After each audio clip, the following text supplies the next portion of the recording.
ఈ మధ్య ఐపీఎల్ లో చిట్టీలు తీసి చూపించడం చాలా పెద్ద ట్రెండ్ అయిపోయింది కదా. ఆ ట్రెండ్ స్టార్ట్ చేసింది అభిషేక్ శర్మ.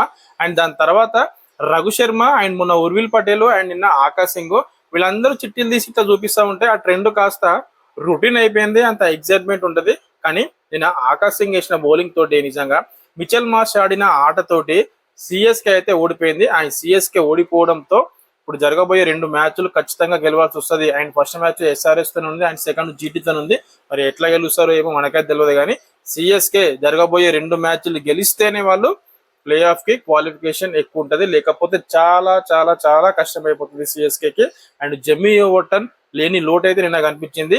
అండ్ అన్షుల్ కాంబో చేసిన బౌలింగ్ లో మిచెల్ మార్చ్ 4 సిక్స్లు కొట్టిండు. అండ్ నికోలస్ పూరన్ కూడా లాస్ట్ లో 4 సిక్స్లు కొట్టి మ్యాచ్ అయితే ఫినిష్ చేసిండు. మస్తు అనిపించింది భయ్య, జబర్దస్త్ అనిపించింది. కానీ సిఎస్కే నుంచి జెమ్మీ ఓటన్ లేకపోవడం అండ్ దానికంటే మించి కూడా మహేంద్ర సింగ్ ధోని లేకపోవడం చాలా డిసప్పాయింట్మెంట్ గా అనిపించింది. చాలా బ్యాడ్ గా అనిపించింది. అండ్ నాకే అట్లా అనిపిస్తే సిఎస్కే ఫ్యాన్స్ మరి మీకు ఎట్లా అనిపించింది కామెంట్ బిలో.